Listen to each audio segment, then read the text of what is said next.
Selamat malam, Shalom Bapak Ibu sekalian. Malam ini kita lanjutkan Kitab 2 Raja-Raja dengan tema yaitu Kerajaan Israel yang kita sudah pelajari di pertemuan kita yang lalu, sesi-sesi yang lalu, yaitu kerajaan di utara yang terdiri dari 10 suku Israel. Rupanya akhirnya berakhir kerajaan ini. Nah, inilah yang akan kita bahas malam ini. Akhir kerajaan Israel. Ya. Malam ini adalah sesi ketiga Kitab 2 Raja-Raja. Akhir kerajaan Israel. Ya. Jadi kalau kita perhatikan urutan daripada raja-raja Israel, itu kalau kita bacakan panjang itu ya. Jadi saya ringkas saja di sini.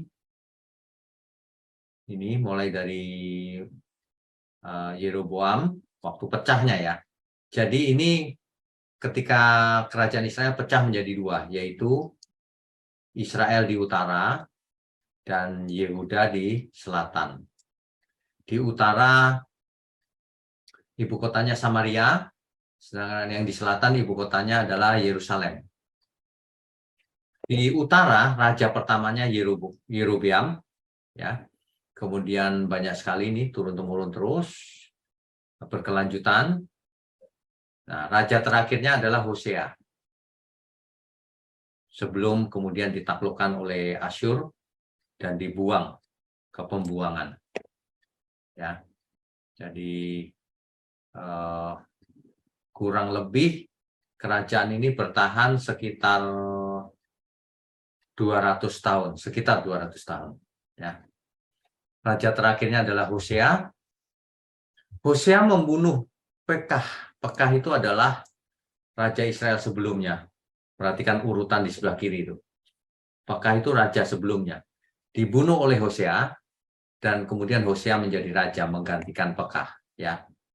Itu 2 Raja-Raja 15 ayat 30. Di situ dijelaskan bahwa Raja Pekah dibunuh oleh Hosea. 2 Raja-Raja pasal 15 ayat 30. Ya. Ya. Hosea bin Ela mengadakan persepakatan melawan Pekah bin Remalia. Dibunuhnyalah dia, kemudian dia menjadi raja menggantikannya dalam tahun ke-20 zaman Yotam bin Uzziah. Ya. Oke, kemudian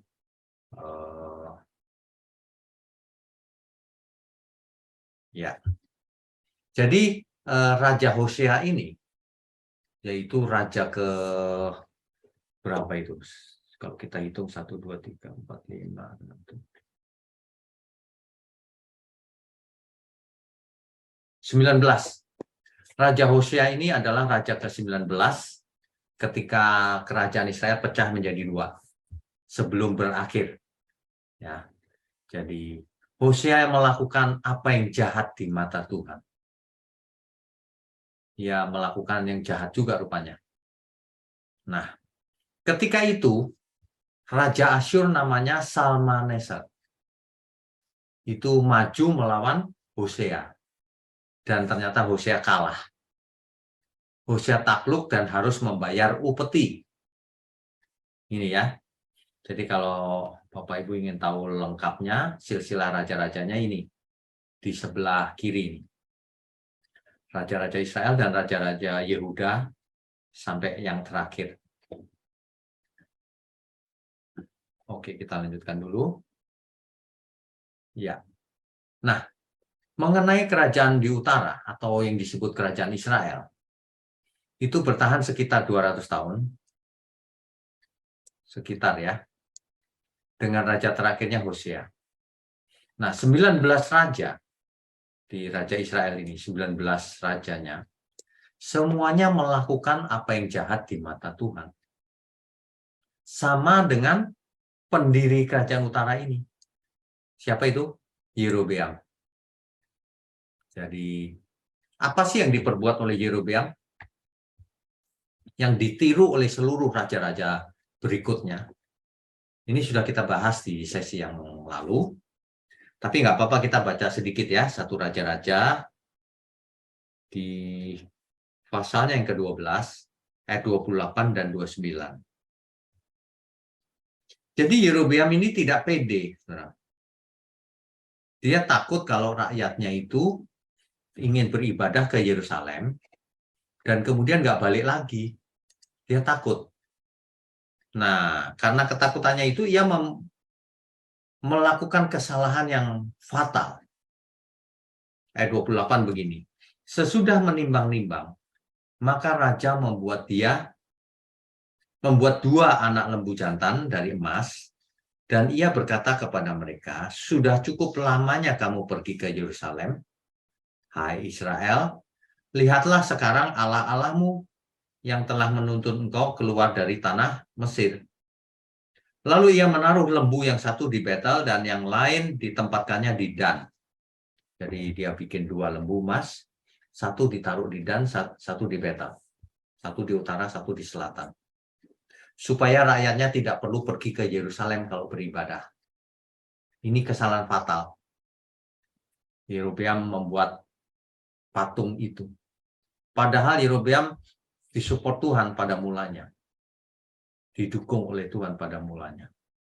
Tapi karena berbuat jahat, sangat jahat, maka Tuhan tidak berkenan kepada Yerobeam. Bahkan raja-raja sesudahnya niru Yerobeam, menyembah berhala-berhala yang ada. Ya. Nah, meskipun Tuhan selalu mengirim nabi-nabinya untuk mengingatkan Israel dan menjatuhkan hukuman demi hukuman negara Israel kembali ke Tuhan, supaya Israel berhenti berbuat dosa. Tetapi hasilnya sia-sia ternyata. Israel tetap menyembah berhala-berhala. Akhirnya, Tuhan membiarkan Israel terusir dari tanah pusakanya. Ya, itu ringkasannya itu. Nah, lalu lanjutannya ini kisahnya. Ayat keempat. 2 Raja-Raja pasal 17 ya, ayat keempat. Tetapi kedapatanlah oleh Raja Asyur bahwa di pihak Hosea ada persepakatan. Karena Hosea telah mengirimkan utusan-utusan kepada So, yaitu Raja Mesir, dan tidak mempersembahkan lagi upeti kepada Raja Asyur, seperti biasanya tahun demi tahun. Sebab itu Raja Asyur menangkap dia dan membelenggu dia dalam penjara. Jadi rupanya Hosea ini harusnya membayar upeti kepada Raja Asyur, tapi malah mencari teman di Mesir dan nggak bayar upeti lagi, lalu ditangkap oleh Raja Asyur. Ayat 5, kemudian majulah Raja Asyur menjelajah seluruh negeri itu. Ia menyerang Samaria dan mengepungnya 3 tahun lamanya. Samaria dikepung selama 3 tahun. Ya. Nah, dalam tahun ke-9 zaman Hosea, maka Raja Asyur merebut Samaria. Samaria jatuh ke tangan Asyur. Nah, ia mengangkut orang-orang Israel ke Asyur, ke dalam pembuangan. Jadi penduduk aslinya dibuang ke Asyur. Dan menyuruh mereka tinggal di Halah, di tepi sungai Habor, yakni sungai negeri Gosan, dan di kota-kota orang Madai. Ya, di sebelah kiri ini, saudara masih ingat, yang warna orange ini adalah kerajaan Israel, kerajaan utara, 10 suku Israel, sedangkan yang di selatan ini Yehuda, dengan ibu kotanya Yerusalem. Kalau yang di utara Samaria, itu gambarnya. Ya, oke, kita lanjutkan. Ya, jadi begini, kerajaan Asyur ini rupanya luas sekali. Jadi mulai dari sebentar, warnanya saya rubah sebentar ya. Ganti merah ya. Jadi kerajaannya itu mulai dari sini terus luas sekali. Luas sekali. Ini kerajaannya Asyur itu luas sekali, ya. Ibu kotanya ini Niniwe, ya. Kemudian ini Samaria, ada di sini Samaria ini, ya. Nah, rupanya mereka datang, Asyur datang menyerang Samaria, dan Samaria berhasil ditaklukkan, ya. Oke, kita lanjutkan dulu, ya. Apa sih penyebabnya Israel dikalahkan oleh Asyur? Kalau kita baca lengkap, ya, 2 Raja-Raja pasal 17 ayat 7 sampai 23, nanti dibaca sendiri lengkapnya. Tapi saya hanya mengutip beberapa yang penting, ya. Hal itu terjadi karena orang Israel telah berdosa kepada Tuhan Allah mereka, yang telah menuntun mereka dari tanah Mesir, dari kekuasaan Fir'aun, Raja Mesir. Dan karena mereka telah menyembah Allah lain. Ini loh yang menjadikan kerajaannya jadi runtuh, karena menyembah Allah lain. Apalagi, dan telah hidup menurut adat istiadat bangsa-bangsa yang telah dihalau Tuhan. Israel menjadi seperti Kanaan hidupnya. Ayat 9-nya, dan orang Israel telah menjalankan hal-hal yang tidak patut terhadap Tuhan Allah mereka. Mereka mendirikan bukit-bukit pengorbanan dimanapun mereka diam, baik dekat menara penjagaan maupun di kota yang berkubu. Ini gambar di sebelah kiri ini, nah, ini patungnya ini, ya. Ini hanya ilustrasi, ya. Jadi kalau kita inventaris, ya, penyebab runtuhnya Israel atau jatuhnya Israel ke tangan Asyur, itu ada beberapa. Kalau di ayat 10 dan ayat 12, di situ dikatakan bangsa Israel mendirikan tugu-tugu berhala dan tiang berhala, serta beribadah kepada berhala-berhala itu. Itu jahat sekali di mata Tuhan. Kemudian di ayat 14, mereka tidak mau mendengar peringatan Tuhan. Ya, nah itu yang jahat di mata Tuhan itu. Kemudian mereka menolak ketetapan dan perjanjian dengan Tuhan, tidak menepati. Ya. Mereka membuat 2 anak lembu tuangan, buat patung Asyera, dan juga beribadah kepada Baal, ayat 16 itu. Mereka mempersembahkan anak-anaknya sebagai korban dalam api. Wah, ini kejam sekali. Mereka mempersembahkan anak-anaknya sendiri untuk dibakar sebagai persembahan. Dan melakukan tenung sihir dan telaah. Telaah itu penglihatan masa depan. Akibatnya Tuhan sangat murka, ayat 18-nya. Ya. Jadi Israel itu kalau kita perhatikan raja-rajanya yang begitu banyak tadi, ya, sebagian besar bahkan mereka melakukan kejahatan sama seperti pendirinya. Ini dia. 19 raja-rajanya semuanya mengikuti cara-cara pendirinya Yerobeam, menyembah berhala-berhala itu. Ya. Nah, ini sudah keterlaluan sebenarnya. Oke. Akhirnya Israel dibuang ke Asyur. Asyur sekitar tahun 722 sebelum Masehi. Ya. Jadi sampai Tuhan menjauhkan orang Israel dari hadapannya. Seperti yang telah difirmankannya dengan perantaraan semua hambanya, para nabi maksudnya. Orang Israel diangkut dari tanahnya ke Asyur ke dalam pembuangan. Demikianlah sampai hari ini.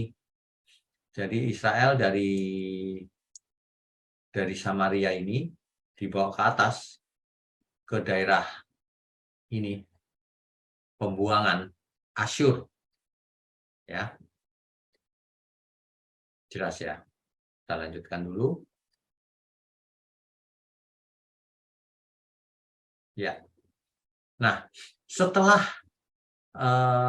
Samaria dikosongkan, penduduknya diasingkan semua, lalu Raja Asyur mengangkut orang dari Babel, dari Kuta, dari Awa, Hamat, dan seterusnya itu, diangkut ke Samaria. Supaya Samaria isinya orang-orang Asyur. Ya. Jadi orang Israel sudah tidak ada, digantikan orang-orang itu. Maka orang-orang itu pun menduduki Samaria dan diam di kota-kotanya. Ayat 41-nya begini, demikianlah bangsa-bangsa ini berbakti kepada Tuhan, tetapi dalam pada itu mereka beribadah juga kepada patung-patung mereka. Mereka mau enak, beribadah, berbakti kepada Tuhan, ya, ke patung-patung, ya. Baik anak-anak mereka maupun cucu cicit mereka melakukan seperti yang telah dilakukan nenek moyang mereka sampai hari ini. Ini namanya sinkretisme. Sinkretisme itu mencampur baurkan. Sehingga Tuhan juga, yang lain juga. Gitu. Ya, ini ya. Ini perhatikan, saudara. Ini Sungai Efrat, ini Sungai Tigris. Nah, Niniwe ada di sini, dekat ibu kota Asyur. Ya. Oke, kita lanjutkan. Ya. Ini adalah rute-rutenya. Asyur ada di sini. Asyur itu yang kuning ini warnanya. Itu, ya. Teritorinya Asyur. Kalau Filistin ini kecil di sini. Filistia. Ini Israel Selatan, ibu kotanya Yehuda. Kemudian apalagi Northern Kingdom. Oh, sorry, ini yang selatan. Ini yang Yehuda. Yang utara, ya. Oke, kita lanjutkan dulu. Ini petanya ya. Saudara perlu tahu ya, Asyur itu kan besar nih. Nanti suatu hari, Asyur ini juga berakhir kerajaannya. Diserang oleh Babel. Ya. Oke, kita lanjutkan dulu ya. Ya. Kerajaan Asyur. Jadi kalau kita bicara kerajaan Asyur, itu adalah sebuah kerajaan yang berpusat di Mesopotamia Utara. Kalau zaman sekarang itu Iran, di utaranya Iran. Jadi letaknya di sebelah utara Babel. Kalau ini Babel di sebelah utaranya, ya. Di sebelah utaranya Babel, di lembah antara Sungai Efrat dan Sungai Tigris. Ini Sungai Efrat. Ini Sungai Tigris. Jadi Asyur di antaranya nih. Ini Asyur nih. Ya, di antara itu. Oke. Kerajaan ini, maksudnya kerajaan Asyur, itu bertahan dari abad 25 atau 24 sebelum Masehi sampai tahun 605 sebelum Masehi. Lumayan lama bertahannya. Inilah kerajaan yang menghancurkan kerajaan Israel untuk selama-lamanya. Ibu kotanya Niniwe, dan Asyur memiliki strategi membuang penduduk yang ditaklukkannya, dibuang ke Asyur. Kenapa? Strategi mereka adalah supaya kebangsaannya, nasionalismenya luntur. Suatu bangsa dikalahkan lalu dibuang ke Asyur, supaya jadi orang Asyur. Nah, itulah yang dialami oleh kerajaan utara di Israel. Mereka dibuang oleh Asyur, dibuang ke sana. Itulah sebabnya yang di utara tidak pernah kembali. Karena sudah berbaur, tidak jelas keberadaannya udah akhirnya. Mungkin sudah kawin campur dan sebagainya ya dengan Asyur. Begitu mungkin ya. Oke, kita lanjutkan dulu. Ya. Bangsa Asyur itu sudah berkali-kali menyerang Israel sebenarnya. Bapak Ibu Saudara bisa baca sendiri di 2 Raja-Raja 15 ayat 29, pasal 17 ayat 3, ayat 6, ayat 24, pasal 18 ayat 9, ayat 13 sampai 25, dan pasal 19 ayat 35 sampai 37. Bisa dibaca. Seringkali menyerang terus Asyur. Nah, hal ini sudah dinubuatkan oleh para nabi, Nabi Amos, Nabi Hosea, Nabi Mika, dan Nabi Yesaya, bahwa Allah akan menggerakkan Asyur untuk menghukum Israel karena ketidaksetiaan mereka. Itu Yesaya, Nabi Yesaya yang bernubuat. Ya. Yesaya 10 ayat 5.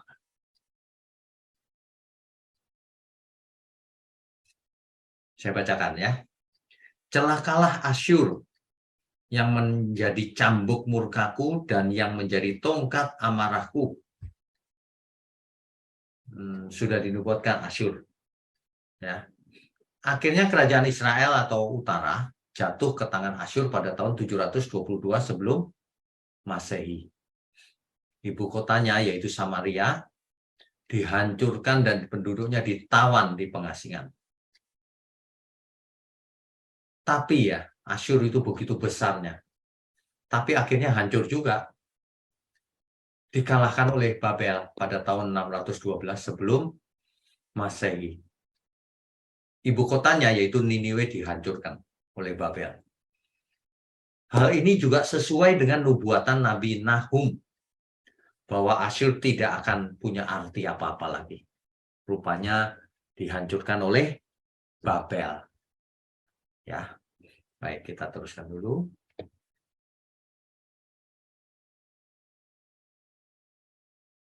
Ya, Bapak Ibu Saudara sekalian, kalau kita bicara di Perjanjian Baru, tadi itu kan kita sedang membahas kerajaan utara atau yang disebut kerajaan Israel. Ibu kotanya kan Samaria. Ingat ya. Nah, Samaria dihancurkan oleh Asyur. Dikuasai oleh Asyur, orang-orangnya dibuang ke pembuangan, dihuni oleh orang Asyur. Nah, begitu ceritanya. Itu sebabnya orang Israel sangat benci kepada orang Samaria. Karena mereka tahu bahwa Samaria penduduk Asyur yang menempati. Jadi mereka menganggap semua orang Samaria itu adalah Asyur yang dulu menghancurkan Israel. Itu yang terjadi. Itulah sebabnya orang Yahudi dan orang Samaria tidak pernah mau bertemu, tidak akur. Ya. Dan istilah Samaria ini sering dipakai di Perjanjian Baru. Orang Samaria yang baik hati, misalnya, ya kan? Nah, malam ini kita akan melihat contoh tentang Samaria, yaitu Yesus yang bertemu dengan perempuan Samaria. Yohanes 4 ayat 1 sampai 26 itu. Coba ya, Yohanes 4. Kita baca perlahan tapi yang pentingnya saja. Yohanes pasal 4. Baik. Jadi begini, Bapak Ibu. Samaria ini itu apa namanya ya? Bermusuhan dengan Yahudi. Karena latar belakang ini. Ya. Coba saya bacakan. Yohanes pasal 4. Ketika Tuhan Yesus meninggalkan Yudea ingin kembali ke Galilea. Galilea kan di utara. Ya. Ia harus melintasi daerah Samaria. Tadi itu peta itu, ada Samaria. Ya. Maka sampailah ia di sebuah kota di Samaria yang bernama Sikar. Sikar ini kemungkinan besar Sekem. Kemungkinan besar ya. Dekat tanah yang diberikan Yakub dahulu kepada anaknya Yusuf. Di situ terdapat sumur Yakub. Nah, ini kisahnya begini. Jadi Tuhan Yesus sampai di pinggir sumur Yakub itu. Kemudian datanglah seorang perempuan Samaria hendak menimba air. Kata Yesus kepadanya, berilah aku minum. Sebab murid-muridnya lagi beli makanan. Gitu ya. Nah, tercatat di sini bahwa orang Samaria tidak cocok dengan ditolak oleh orang Yahudi. Di ayat ke-9 perempuan Samaria ini berkata begini, masakan engkau seorang Yahudi minta minum kepadaku? Heran juga ini perempuan Samaria ini. Seorang Samaria,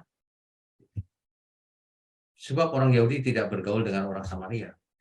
Bahkan ya, kalau ini zaman itu ya, kalau ada orang Yahudi yang jalan ke arah sana, di sana ada orang Samaria, maka dia balik muter jauh, menghindar. Yaitu tadi mungkin karena latar belakang Samaria dihancurkan, diganti penduduk Asyur. Gitu. Nah, saya mau teruskan, nanti dibaca sampai lengkap ya ayatnya ya. Tapi ada yang sangat-sangat penting di sini. Oke, kita share dulu screen-nya. Ya. Ini Bapak Ibu perhatikan peta di samping ini. Ini Samaria ya. Galilea ada di atas. Jadi kalau Tuhan Yesus mau kembali ke Galilea, ini terus ke sana ke atas. Tetapi dalam perjalanannya dari Yerusalem ke Betel lalu terus, nah sampai di Sikar. Di Sikar inilah atau Sekem inilah ada sumur Yakub. Di sini ada sumur Yakub. Ya. Nah, perempuan Samaria ini berkata begini, nenek moyang kami menyembah di atas gunung ini. Nah, yang dimaksud gunung ini itu apa? Di dekat Sikar ini ada gunung Gerisim di sini. Di situ ada gunung Gerisim.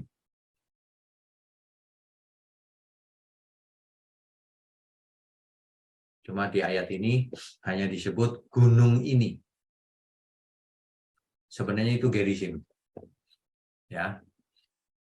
Orang Samaria membuat peribadatan di gunung Gerisim. Nah, sedangkan orang Yahudi punya pusat peribadatan di Yerusalem, yaitu Bait Allah itu. Itulah sebabnya perempuan ini berkata begini di ayat 20. Nenek moyang kami menyembah di atas gunung ini, gunung Gerisim. Tetapi kamu katakan bahwa Yerusalemlah tempat orang menyembah. Saudara, kota Sikar dan Gerisim itu dekat sekali, jadi kelihatan gunungnya. Makanya perempuan Samaria ini berkata, nenek moyang kami menyembah di atas gunung ini. Gunungnya dekat. Ya. Tetapi kamu katakan bahwa Yerusalemlah tempat orang menyembah. Kata Yesus kepadanya, percayalah kepadaku, hai perempuan, saatnya akan tiba bahwa kamu akan menyembah Bapa. Bukan di gunung ini, bukan di gunung Gerisim. Dan bukan juga di Yerusalem. Bukan. Itu terjadi perpecahan kan? Bukan begitu. Nah, ayat 22-nya, kamu menyembah apa yang tidak kamu kenal. Kami menyembah apa yang kami kenal, sebab keselamatan datang dari bangsa Yahudi. Maksudnya apa? Ini bukan berarti bangsa Yahudi semuanya selamat, bukan. Keselamatan atau Mesias lahir dari keturunan Yahudi, maksudnya itu. Kan Tuhan Yesus lahir dari keturunan Yahudi, ya kan? Oke. Ayat 23. Tetapi saatnya akan datang dan sudah tiba sekarang. bahwa penyembah-penyembah benar akan menyembah Bapa dalam roh dan kebenaran. Jadi kalau penyembah yang benar itu menyembah Bapa dalam roh dan kebenaran. Ya. Sebab apa? Sebab Bapa menghendaki penyembah-penyembah demikian. Yang diinginkan oleh Tuhan itu adalah penyembah-penyembah dalam roh dan kebenaran. Bukan di Gerizim atau di Yerusalem dengan liturginya, dengan aturan-aturannya itu. Bukan itu. Penyembah yang benar itu dalam roh dan kebenaran. Dalam roh dan kebenaran jangan diartikan pakai bahasa roh. Tidak selalu.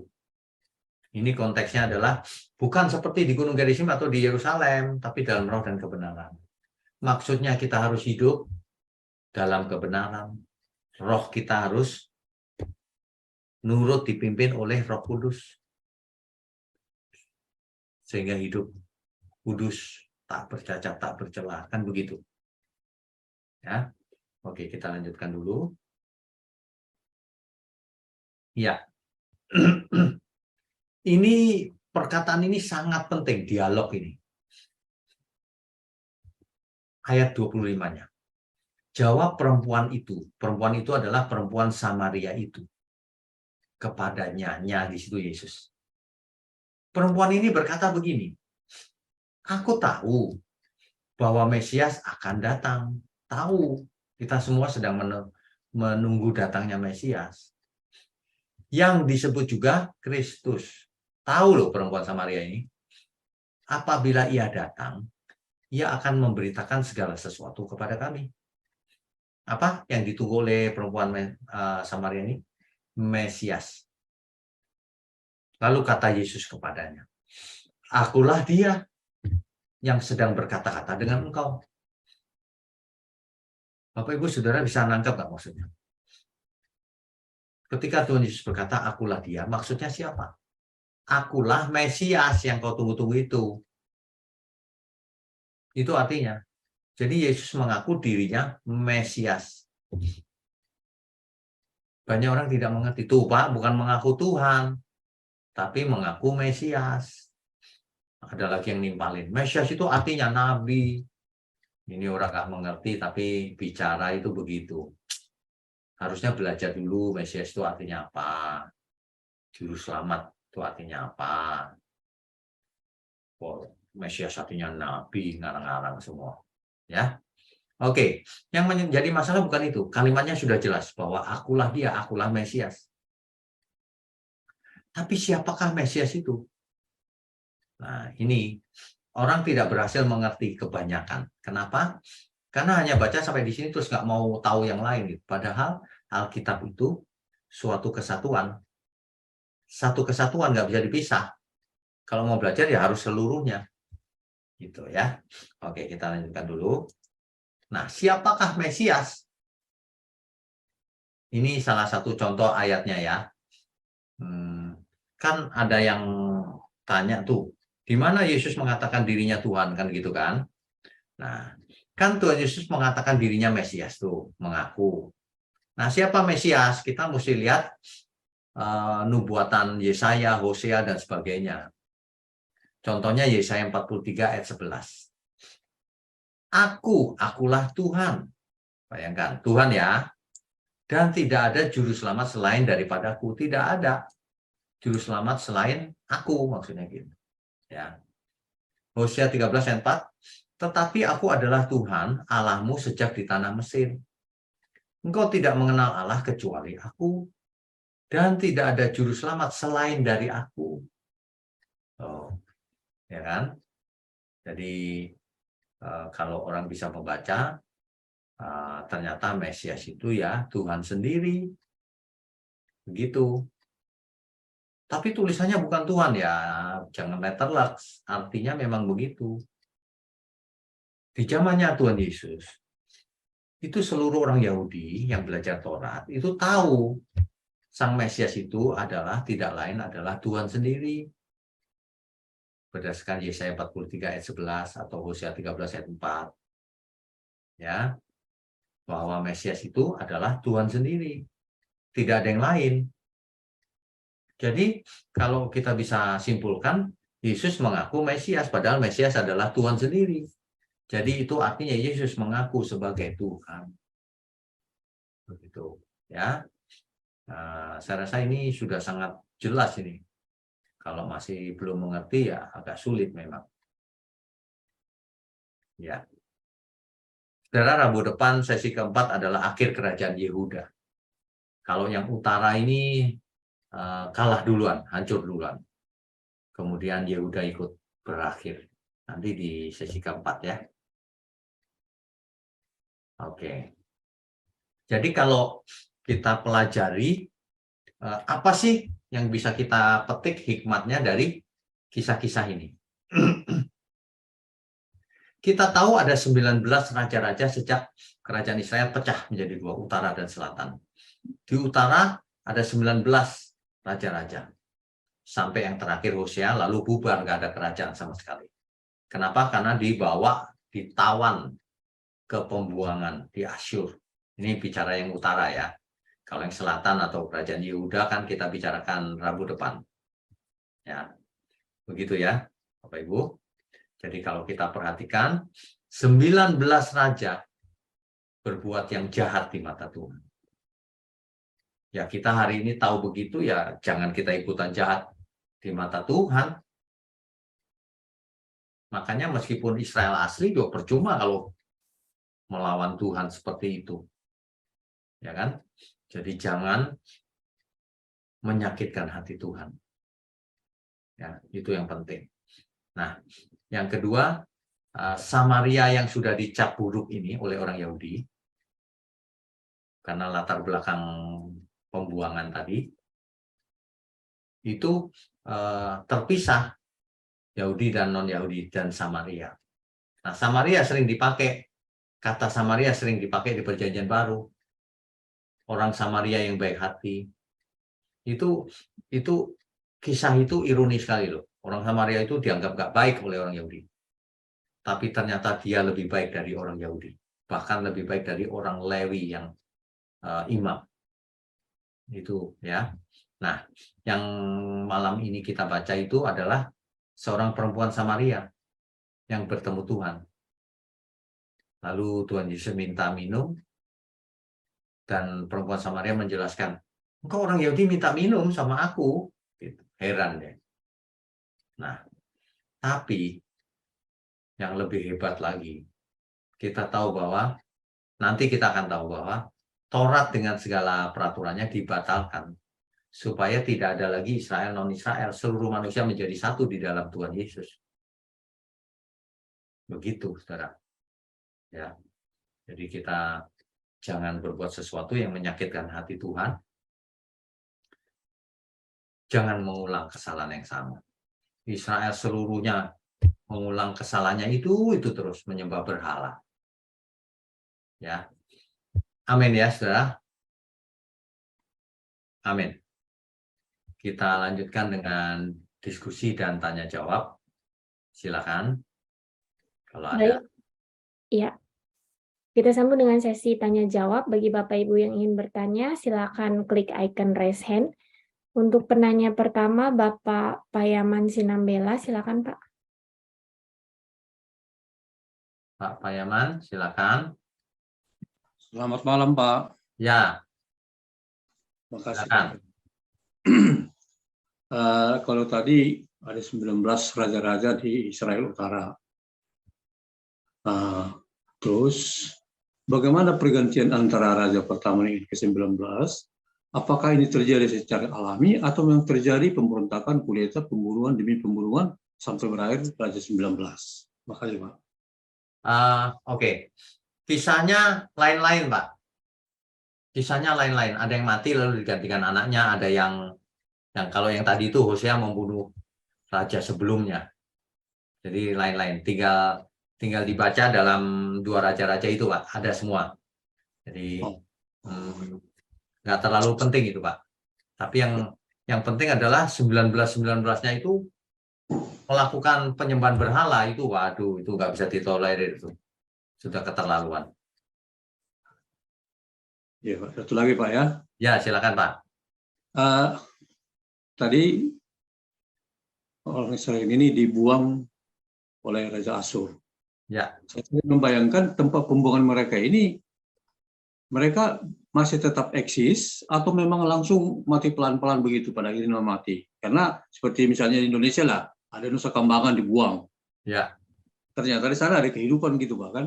Kira-kira bagaimana sehingga akhirnya orang Israel ini menjadi sirna dari muka bumi, khususnya yang di utara dulu Pak. Oke, baik.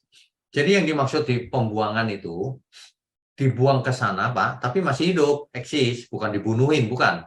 Dibuang, ditawan, dipekerjakan, Pak. Ya, ya. Jadikan seperti tawanan perang gitu, disuruh kerja. Dengan harapan nanti lama-lama mereka luntur nasionalismenya. Menjadi seperti mereka. Begitu. Itu strateginya Asyur. Asyur itu terkenal kejam. Begitu Pak Payaman? Ya, makasih Pak. Selamat malam Pak. Ya. Maaf nih, nggak buka video tadi. Oh iya, nggak apa-apa. Saya pikir sinyalnya kurang bagus. Nggak. Nggak apa-apa Pak. Silakan. Baik, selanjutnya Ibu Linda, silakan Bu. Ya, Bu Linda, silakan. Suaranya di-unmute dulu, Bu.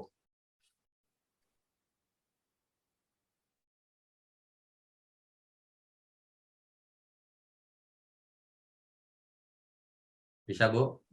Ya. Bisa, iya, bisa ya Pak? Ya, bisa. Iya Pak, ini saya mau tanya masalah yang tadi Bapak bahas raja-raja ya Pak ya. Ya. Saya mau tanya yang orang Samarinda dulu ya Pak. Samaria. Ya Samaria, sorry. Karena Samaria itu mengharapkan seorang juru selamat juga kan Pak sebenarnya dari Betul. cerita Bapak Betul. tadi. Berarti dia juga dari turunan mungkin dari suku 12 itu Pak? Belum tentu. Belum tentu. Karena ketika Samaria dikosongkan, orang-orangnya ditawan, maka Raja Asyur mengirim dari mana-mana masuk ke situ kan. Nah, ketika masuk ke Samaria, mereka mengalami itu, ada beruang, ada macam-macam, lalu mereka belajar menyembah Tuhan. Nah, dari situ seorang imam yang ditawan ditaruh situ, ngajarin mereka untuk menyembah Tuhan. Oh, gitu. Meskipun mereka juga menyembah berhala gitu. Oke. Tadi saya waktu Bapak baca itu orang Israel udah begitu jahatnya sampai anak-anak mereka juga dipersembahkan sama dewa-dewa gitu kan Pak? Ya. Ya. Itu dari suku itu kan dari yang Bapak bilang 10 suku ya. Dua sukunya itu maaf saya nggak gitu paham kemarin saya nggak itu. Kenapa harus 10 kan seharusnya kan 12 suku. Yang 2 itu yang kerajaan di selatan, Bu. Yehuda dan suku Benyamin. Oh gitu. Kan pecah kan, kerajaannya kan pecah utara selatan. Nah, yang 10 itu yang di utara, yang 2 itu yang di bawah. Cuman yang di bawah itu seringkali hanya disebut kerajaan Yehuda. Kenapa? Karena suku Benyamin sangat kecil, nggak diperhitungkan, nggak disebut. Gitu. Pak, kalau saya baca dari zaman Musa ya Pak, waktu Musa mengadakan itu sama Tuhan ya, sama Allah, itu kan yang dipilih yang jadi imam itu orang Lewi ya Pak ya, betul nggak sih Pak kalau nggak salah? Ya, keturunan Harun. Ya, keturunan Harun itu orang Lewi ya Pak ya. Ya. Nah, jadi sampai saat ini yang kita baca nih sekarang di Raja-Raja itu tetap dari turunan orang Lewi bukan yang jadi itunya imamnya? Pada akhirnya tidak selalu Lewi.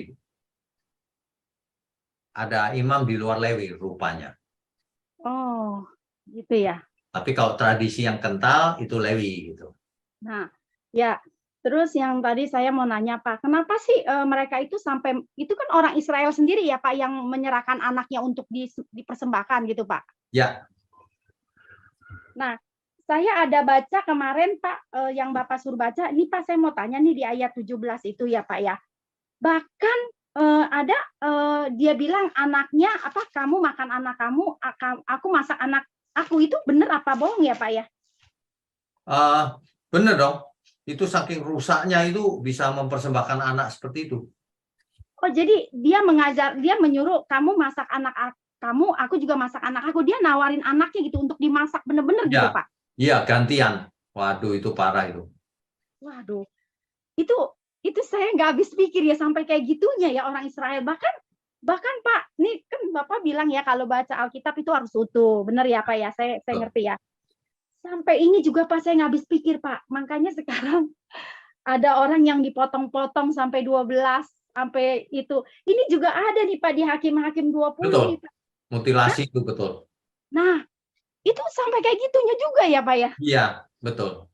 Itu kan yang motong juga orang itu loh Pak. Apa dia imam, istrinya Lewi, bunuh. yang motong Lewi. Nah, itu dibenarkan apa tidak itu Pak sebenarnya Pak? Itu yang motong itu bukan pembunuhan loh Bu, sudah mati lalu dipotong sama dia 12. Ya, betul memang. Tapi kenapa habis dipotong dia harus dia bagikan ke bangsa-bangsa dia, maksudnya ke suku-suku dia, itu maksudnya apa Pak? Saya mau Maksudnya dia mau kasih tahu ke seluruh suku. Ini loh kekejaman suku Benyamin. Supaya orang kaget kan, tergerak gitu loh. Itu pesan yang disampaikan, kekejaman suku Benyamin. Makanya suku Benyamin dihabisi sama seluruh Israel kan, disisakan 600 orang di yang lalu pembahasan. Nah itu, makanya sekarang tidak disebut lagi suku Benyamin, yang disebut suku Yehuda, padahal ada suku Benyamin di situ, karena saking kecilnya. Makanya Tuhan Yesus datang ya Pak, jadi semua tuh anaknya Yakub tuh dari 12 itu semuanya nggak ada yang benar ya Pak ya? Ya, Tuhan datangnya dari Yehuda, suku Yehuda. Iya, maksudnya makanya sekarang kita lebih bersyukur lagi ya Pak ya. Jadi kita inian kita sama Yesus ya, bukannya dari suku ini ya, karena udah rusak semua ya Pak ya anaknya ya. Benar. Tuhan sudah tidak mempersoalkan suku-suku itu lagi, Bu. Tuhan Yesus ngajarnya jelas, orang yang melakukan, yang hidup oleh iman, itulah keturunan Abraham. Iya, betul. Ya. Oke, udah makasih Pak, itu aja Pak. Tuhan berkati. Oke, selanjutnya Bapak Mulyono, silakan Pak.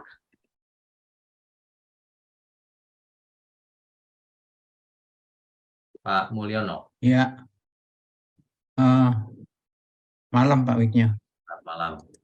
Ya, saya mendengar penjelasan malam hari ini sampai 19 raja Israel itu berbuat jahat semua, itu rasanya agak aneh juga Pak. Iya. Kok bisa-bisanya itu nggak ada satupun yang benar gitu. Apakah ini dari Yerobeam terus turun terus kok sampai gitu? Padahal kan mestinya secara logika aja mestinya ada kebenaran kan di sana harusnya. Nah ini sebenarnya penyebabnya apa sih Pak? Kok sampai 19 raja itu kok jahat semua gitu? Kira-kira gimana? Itu peninggalan Yerobeam, Pak. Peninggalan Yerobeam itu kan ada 2 penyembahan tuh, pakai patung lembu emas tuh. Yang satu di Dan, yang satu di Betel. 2 itu. Nah itu rupanya berlanjut terus. Nah yang jadi masalah, kok nggak belajar-belajar gitu ya Pak?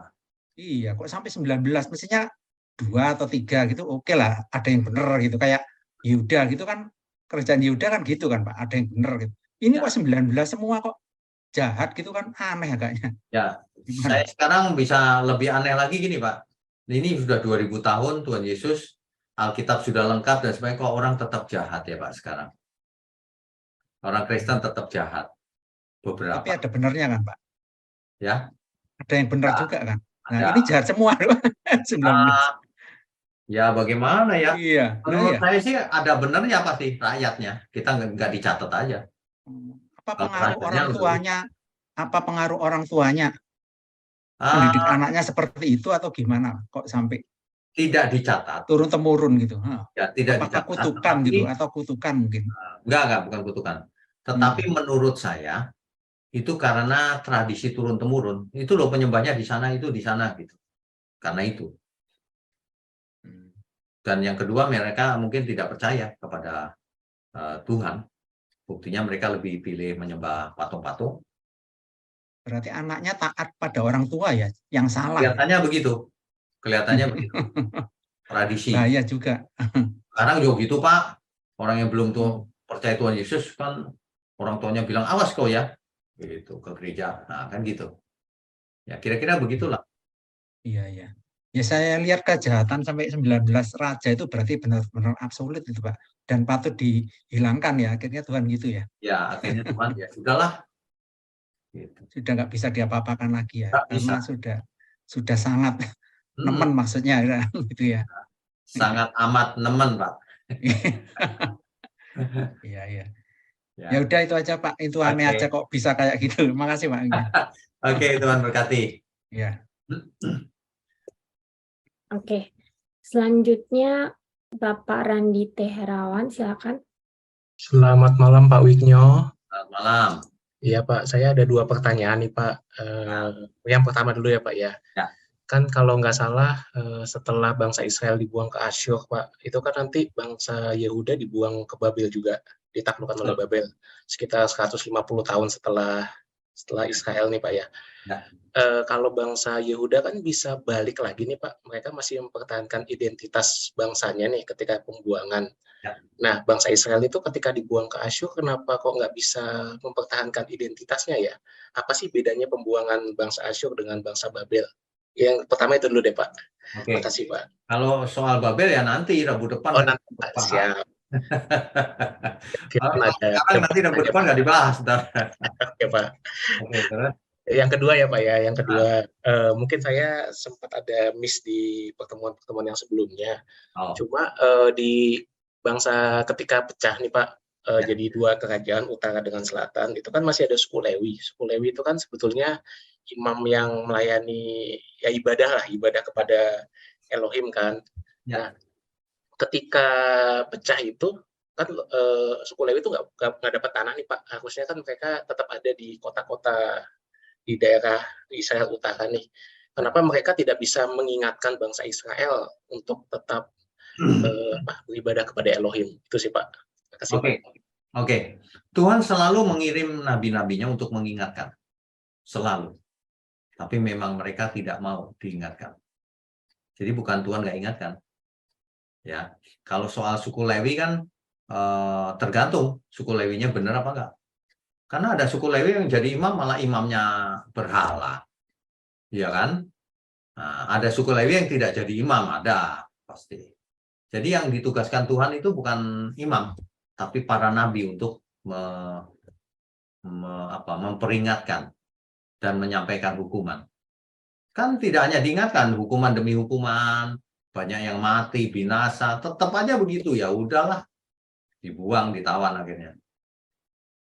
Begitu. Ya. Oke. Memberkati.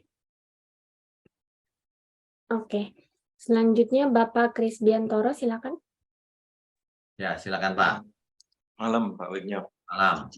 Ini yang terakhir tadi penjelasan mengenai wanita Samaria itu Pak. Ya.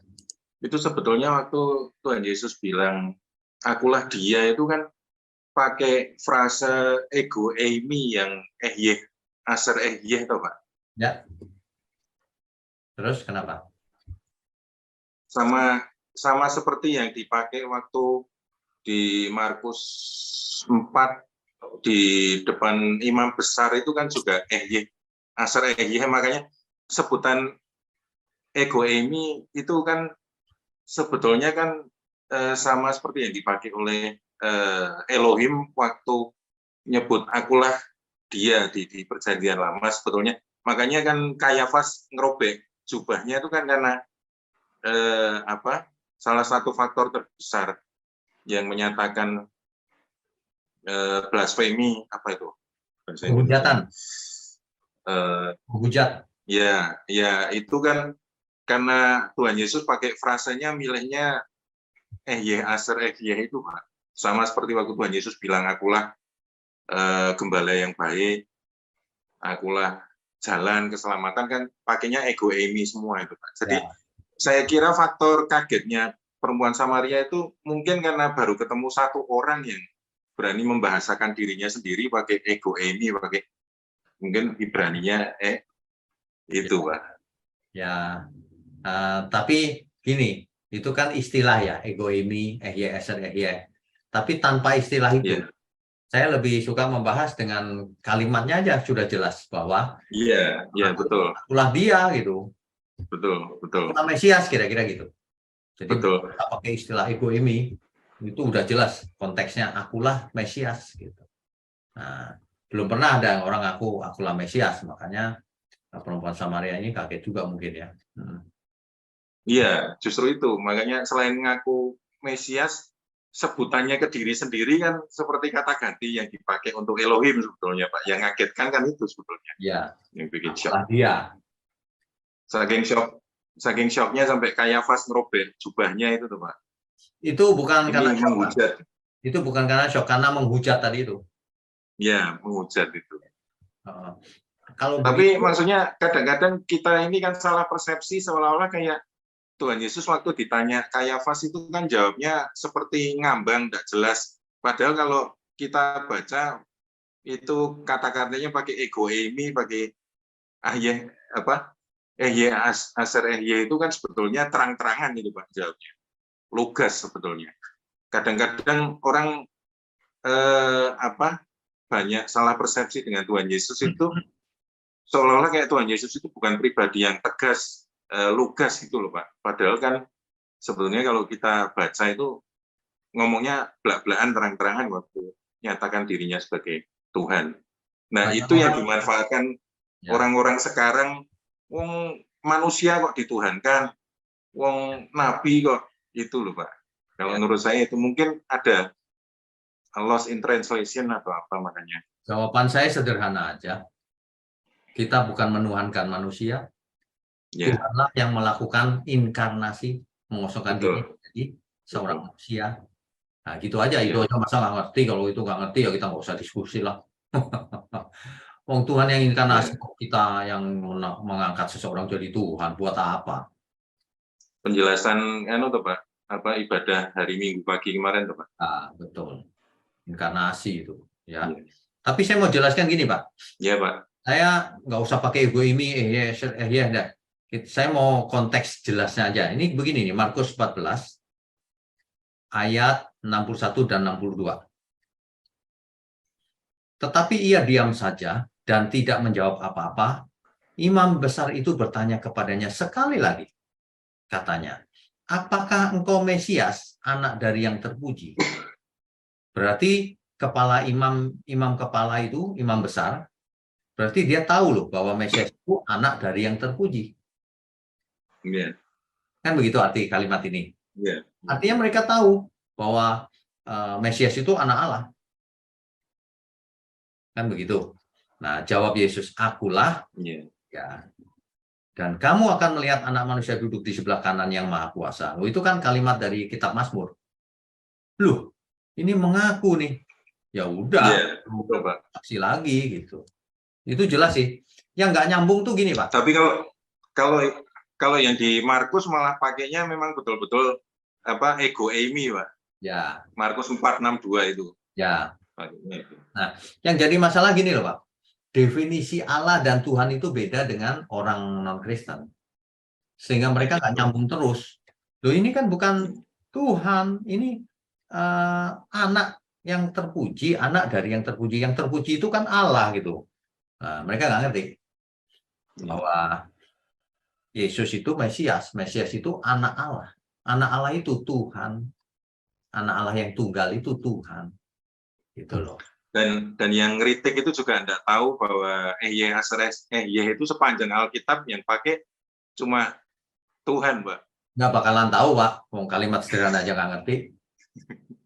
Gitu. Apalagi yang susah-susah itu. Ya. Ya itu, Pak. Terima kasih, Pak. Oke. Selanjutnya Ibu Mega, silakan Bu. Bu Mega, silakan. Ya, shalom, selamat malam. Shalom, selamat malam. Iya, oke Pak.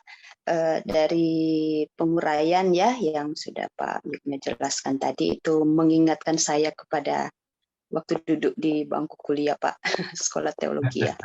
Ya. Di waktu itu Pak, ketika belajar itu di masa itu waktu saya masih mahasiswi tingkat 2 ya mungkin waktu itu, saya merinding loh Pak ketika dengar kisah-kisah ini. Karena apa? Bahkan tadi waktu saya dengar juga saya sempat gimana gitu ya Pak perasaannya. Tidak beda ya Pak orang-orang pada zaman dulu dengan orang zaman sekarang. Karena kan sudah jelas oleh karena perbuatan mereka sendiri, jadi seakan-akan mereka kan ingin Tuhan, berbakti kepada Tuhan, tapi di sisi lain mereka menyembah berhala. Nah, orang-orang zaman sekarang juga demikian. Mereka ingin diberkati Tuhan, disembuhkan Tuhan, dibuat berhasil, diberkati oleh Tuhan. Tapi keinginan-keinginan mereka memberhalakan, yang menomorduakan Tuhan dari sisi apa saja, hobi mereka, apa semua kesukaan-kesukaan. Kadang-kadang membuat saya begini loh Pak, bertanya-tanya, loh mereka kok suka mempermainkan Tuhan gitu loh Pak. Kok mereka suka mempermainkan Tuhan, mereka sudah tahu bahwa hal yang ini itu Tuhan tidak suka. Tapi ya karena mungkin mereka merasa bahwa mereka tidak bebas memilih sesuai dengan keinginan mereka. Sama ya yang seperti yang Bapak jelaskan tadi, berbakti kepada Tuhan Allah tapi mereka juga menyembah berhala.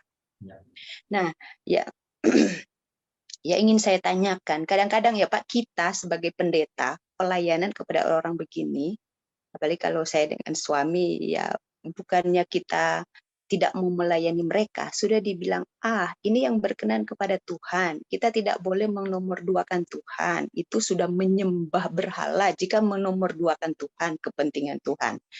Tapi mereka mengatakan, loh ini kan kehidupan sosial, ya harus kita ikuti ini. Nah kadang-kadang Pak, hati dan pikiran kita itu, ya manusia bisa jengkel. Ya kadang-kadang, wah perhatian kita udah banyak ke kamu. Harusnya kamu katakan, harus melakukan yang A, kenapa kamu harus melakukan yang B, yang tahu-tahu itu yang tidak menyenangkan Tuhan dan membuat Tuhan marah, iya kan? Nah, seperti orang Israel, kerajaan-kerajaan ini hancur itu kan oleh karena ulah dan kesalahan mereka sendiri kan, Pak. Ya. Nah, kadang-kadang kita merasa minta pendapat Pak Wigno bahwa, wah, kita menghabiskan waktu untuk kamu. Ini yang berkenan, tapi kamu tidak mau melakukan, kamu tidak mau setia. Masih ada orang lain yang harus kita perhatikan. Ya.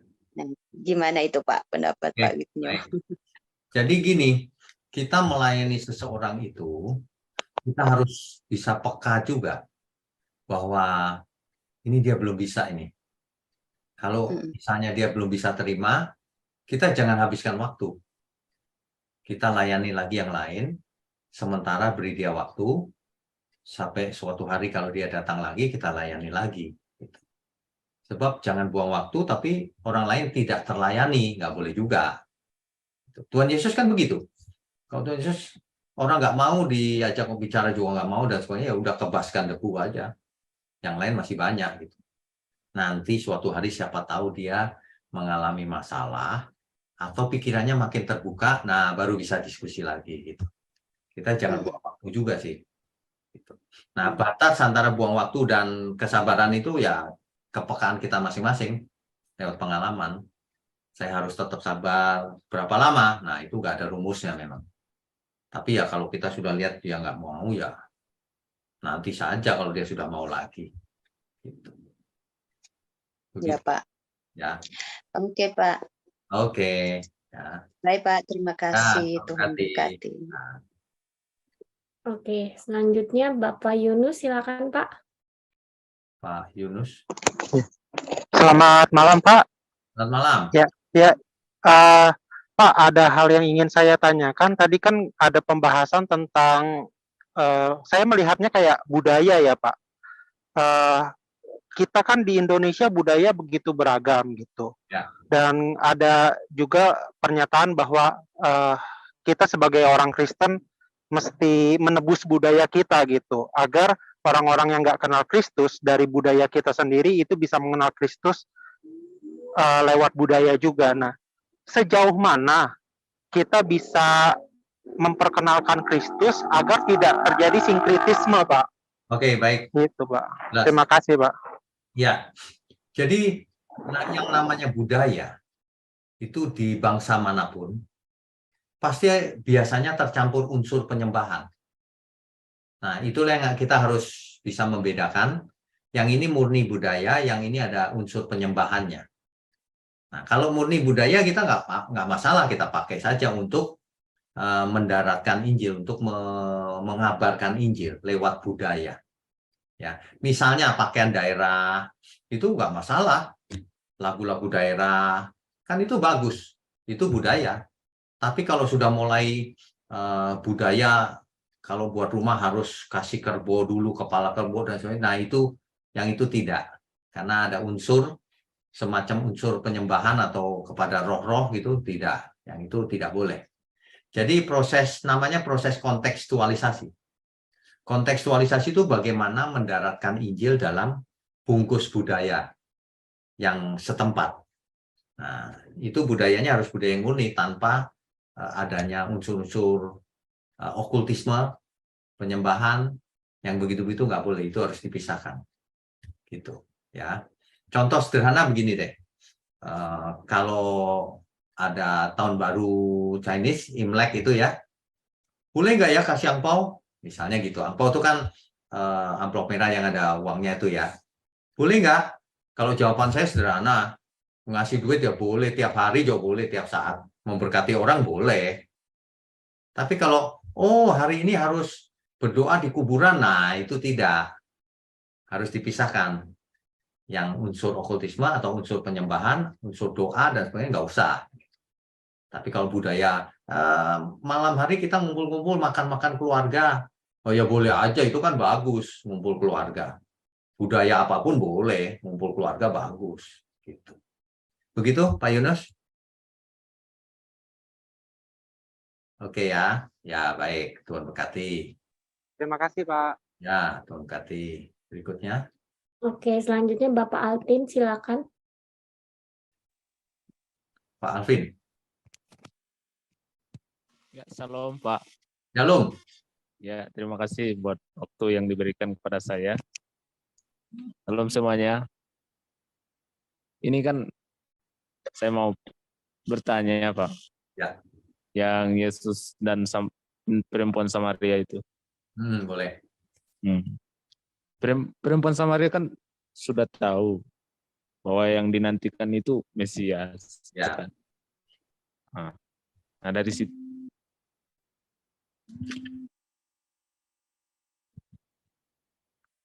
situ muncul pemikiran saya, Pak.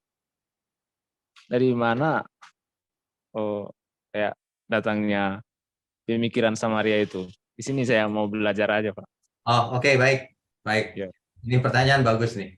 Jadi sebenarnya Samaria itu memiliki Taurat. Taurat Samaria namanya. Apa bedanya dengan Tauratnya Musa? Sama persis kecuali lokasinya dirubah sama orang Samaria. Kenapa lokasinya dirubah? Karena ditolak, mereka ke Yerusalem nggak boleh. Jadi Tauratnya diganti gitu tempatnya. Kalau orang beribadah di Yerusalem, ini diganti Gunung Gerizim gitu. Cuma itu, kalau isinya tetap sama. Karena ditolak, karena tidak cocok kan satu sama lain. Jadi mereka buat Taurat Samaria, tapi bukan buat sendiri, Taurat yang ada, cuma tempatnya aja diganti. Yerusalem diganti Gunung Gerizim. Kira-kira gitu. Berarti Samaria ini, perempuan Samaria ini sudah tahu ya bahwa Yesus itu bahwa Mesias, iya Pak? Tadinya belum tahu. Setelah Tuhan Yesus berkata, akulah dia, baru tahu. Oh gitu. Tak kira kayak semacam Lucifer kayak gitu loh Pak. Enggak. Tadinya belum tahu. Oh, iya Pak. Ya. Oke, itu saja. Iya, itu saja Pak. Terima kasih. Tuhan berkati. Ya, salam. Masih ada lagi nggak dari Rifka? Belum ada lagi, Pak. Ada lagi ya? Ini jam berapa? Oh ya, oke. Malam ini mungkin tidak banyak pertanyaan ya, karena tidak rumit, jelas. Oke, saya rasa kita sudahi sampai di sini ya, Ripka ya. Iya, baik Pak. Oke, baik. Bapak, Ibu, saudara sekalian, sebelum kita sudahi, mari kita berdoa lebih dahulu. Mari kita tundukkan kepala. Bapa di surga, kami ucap syukur kalau kami terus diberi kesempatan untuk mengerti kebenaran. Sebab itulah yang kami butuhkan dalam hidup kami, kebenaran yang berasal dari Tuhan sendiri. Sehingga kami boleh hidup tidak sia-sia, menjadi berkat bagi dunia yang gelap ini. Terima kasih Bapak, berkati juga tangan-tangan yang mendukung pekerjaanmu ini. Juga berkati kami semua, baik yang mendengar langsung maupun yang nanti lewat YouTube. Terima kasih Tuhan, kami sambut segala berkat, sehat, umur panjang untuk kemuliaan Tuhan. Ya, di dalam nama Tuhan Yesus kami berdoa. Haleluya. Amin. Amin. Saudara sekalian, bicara soal kebenaran, setiap orang merasa benar. Makanya semua kecap dinomor satukan. Ada orang yang mengatakan saya paling benar, ini paling benar, itu paling benar. Mana sebenarnya yang paling benar? Oleh sebab itu, hadiri seminar 7 natur kebenaran dan aplikasinya. Seminar ini wajib dihadiri oleh para teolog, apologet, pengkhotbah, bahkan oleh para jemaat sendiri.